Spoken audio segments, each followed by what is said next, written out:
Good afternoon, everybody. My name is David Maisel. This is Michael Karabash. If the screen is up there, we are DMC Law. Michael, what else would you like?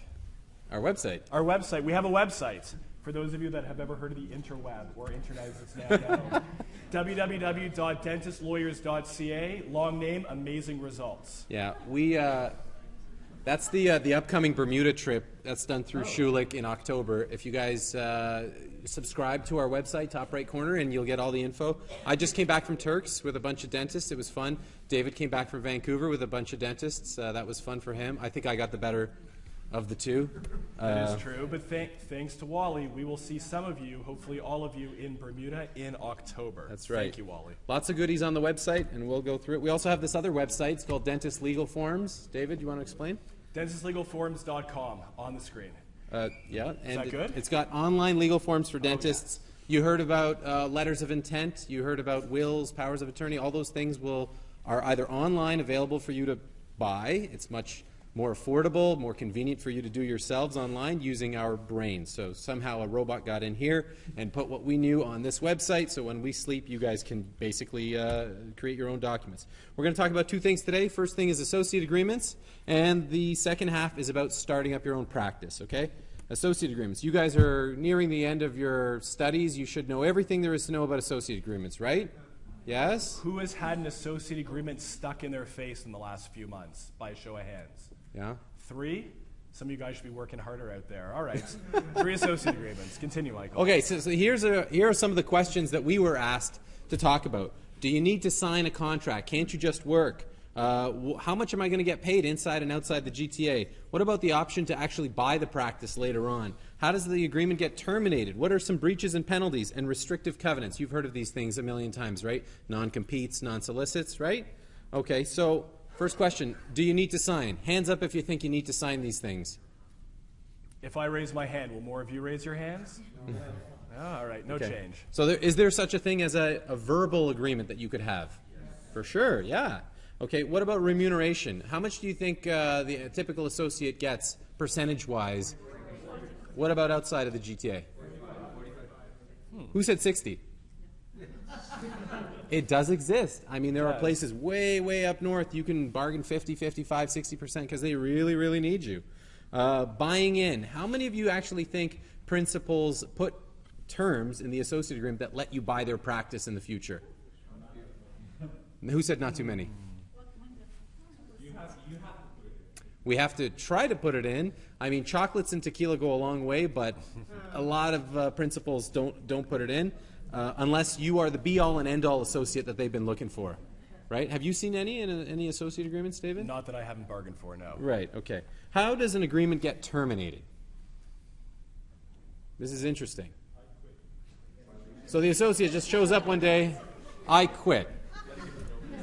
Right. So typically, there's a whole bunch of ways. David, you want to go through the ways they can the agreement can be terminated? Should we start from saddest to happiest? Sure. Saddest would be death of the associate. Ooh. That would be sad. Happiest would be consensual separation. And then inside all of that, there could be, for example, giving notice if that's built into the contract. There might even be, if the practice is sold, considerations like that. Are the answers, by the way, on the screen? No, they're not. You have to come up with them on the spot. How are those? Those are decent. What about, so if the associates have to give notice, let's say the contract says you have to give us 3 months notice, and somebody just shows up and says, I'm done.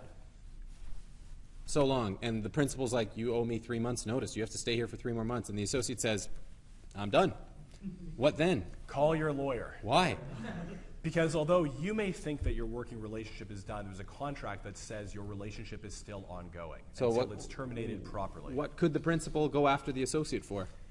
Damages, which is the fancy word in law. But essentially they're going to go after you potentially for money for causing them problems and damages. They might have to spend time advertising for somebody else. They might have to hire someone else to cut their losses at a higher price. You could be on the hook for those losses. And you owed them 3 months. So they can quantify 3 months of you having worked there, and that's part of their damages, right? They can also be required to give you guys notice, and vice versa. If they don't give you enough notice, or they terminate you for just cause, what's that concept all about, David? Essentially, if you slap your boss across the face, you're going to get fired. Just accept it. And is there any notice involved in a just cause termination? No. If you do something that's equivalent to capital punishment in the employment law world, maybe you bring a gun to work, you threaten a patient, you get caught stealing from the cash register, if there is a cash register these days anymore at dental offices, you can be fired with no notice. No notice, okay. Breaches and penalties. For the two people who had associate agreements, congratulations. If you go through them, you may find things like, if you violate this agreement by competing or soliciting patients, you owe a whole bunch of money to us as damages. And if you solicit and actually take a patient, you owe us what's called a chart fee, $500, $600, $1,000 per chart. So make sure to go through the agreement and look for these things that will be monetary penalties. Restrictive covenants. Non-competes, non-solicits. How many think they're legal? Hands up. If I put my hands up, will more of you put your hands up? Okay. Young lady, you said... Did I teach you? No. That's good. That's good. They're wrong. They could be, yeah. And we'll get into it. But in the associate contexts, there is cases out there that say non-competes are generally unenforceable. Generally unenforceable, okay? I mean, they have to be reasonable, they have to be drafted properly, and the only way a court would ever enforce them is if there was extreme and exceptional circumstances. And to date, we have yet to come across a case that had those circumstances. So generally speaking, you may find them in the contract, but they may not be enforceable. It doesn't mean that you'll still sign, you can say, oh, they're not legal, don't put them in. They'll still put them in, just because they want them in. They want to threaten you with them. They want to dangle them in front of you, but not necessarily legal. Non-solicits, what do we think? Can they be enforced? Wait, do you guys remember what the actual answer to most legal questions is? It depends. Oh, very good. Oh, they're paying attention. Paying attention. It depends, Michael. It depends. Okay. So non-solicits. Non-solicits are, you cannot go after our patients, you cannot go after our staff, you cannot go after our referring dentists. Can those be enforced? Yeah. If they are? Sorry, yes or it depends? Who said that? It depends? Why would you not be able to go after a referring dentist? Because that is a referral source. And if you contract for it and violate that, you've breached an agreement. But isn't it ultimately up to the referring dentist to refer to whomever they want? Yeah, but the act of soliciting that referring dentist is what puts you guys offside. So you can have dinner with them, just don't ask them to send you any patients. Okay? Now, if you do not have an agreement, can you do these things? Can you set up shop across the street?